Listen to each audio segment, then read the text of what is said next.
Word that sounds like its meaning, not onomatopoeia, x twinkle.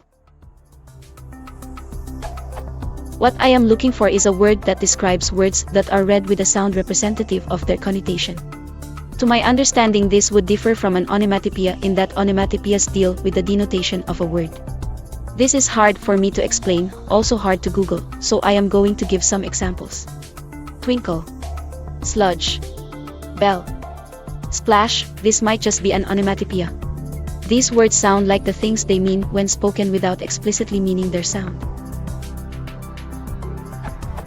Contrast this to onomatopoeias whose meaning is only their sound. Bang, boom, tick. I am convinced that at some point I knew the answer to this question, but I have since forgotten it. Since I have tagged this as a single word request, here is a sample sentence. The word twinkle is a because it sounds sparkly and light when spoken, which is appropriate to its meaning, but not directly connected. Thanks in advance for the help. Let me know if I can clarify this at all.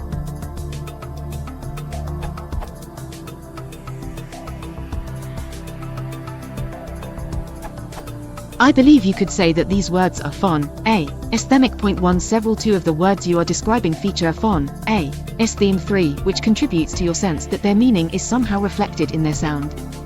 From Merriam-Webster. Definition of phone's theme linguistics: the common feature of sound occurring in a group of symbolic words. He points to a 1929 experiment by Edward Sapir in which Sapir's subjects were asked to match nonsense words with small and large versions of the same object. The subjects tended to match words with a high vowel, such as ee, to the small object, and those with a low vowel, such as the o in cot, to the larger object. British linguist J.R. Firth later called these links between sound and meaning phone's themes. Michael Arid.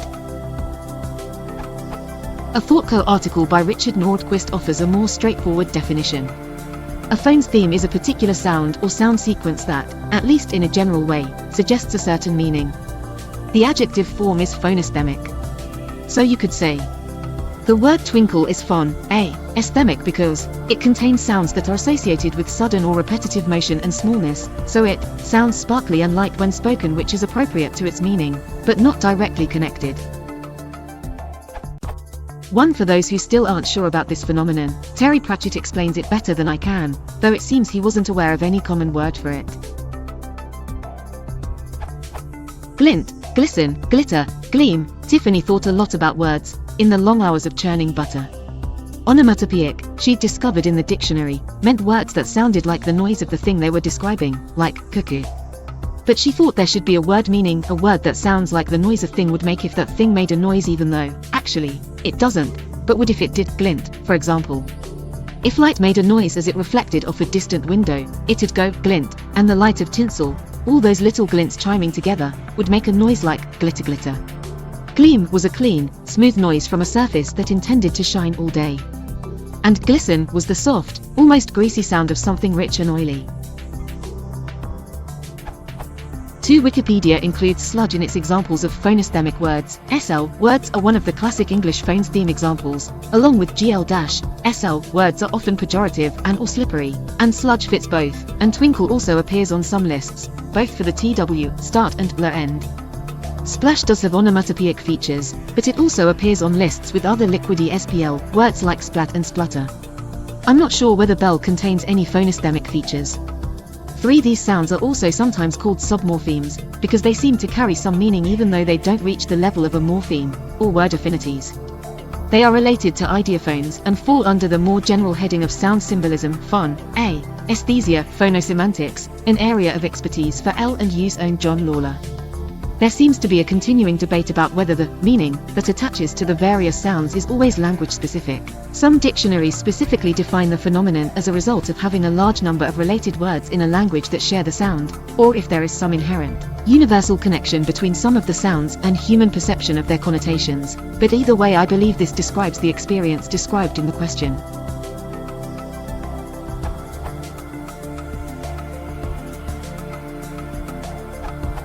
The area of linguistics that studies these associations is called phonosemantics.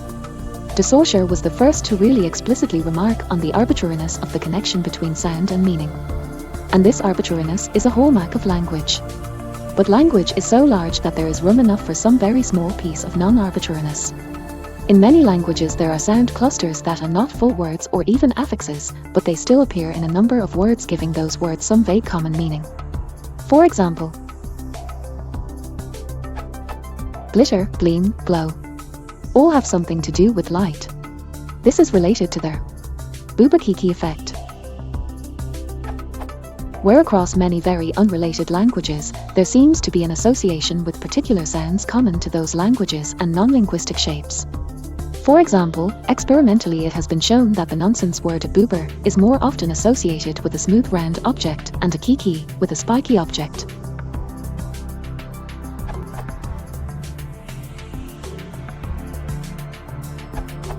I was going to leave a comment saying I got what you were saying, and also felt I'd run into a word for this but couldn't think of it either.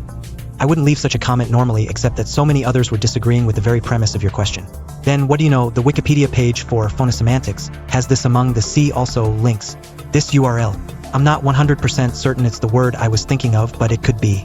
It seems to apply to clusters of sounds, not just words, and a lot of their examples are basically onomatopoeia, but they literally include the English verb twinkle as an example.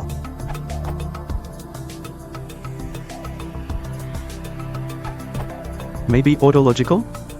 An autological word is a word that expresses a property that it also possesses. The opposite is a heterological word, one that does not apply to itself. It is not to be confused with autonym, which means one's own name, or a name by which a people or ethnic group refers to itself.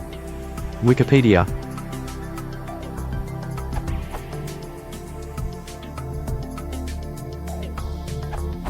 The word echoism is sometimes used as the noun form of echoic. Oxford English Dictionary gives this definition of echoic. Of the nature of an echo, a term proposed by J.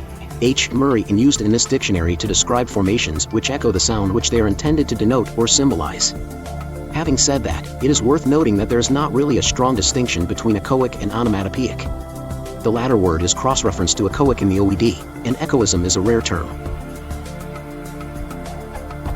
Here is an example of the OED using echoic to describe the origin of the word clock, which meant bell before it meant the thing that tells time.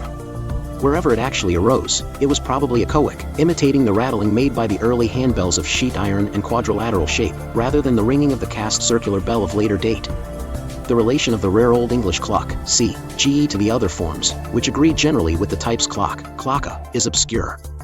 In this sense, echoic might be said to have some relevant distinction from the term onomatopoeia in that a word can have an echoic origin without being termed an onomatopoeia itself, like the word clock, or, likely, bell.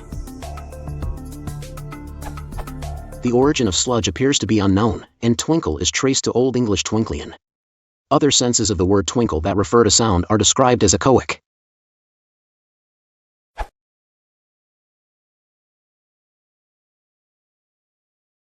If you want to support the channel, please consider subscribing.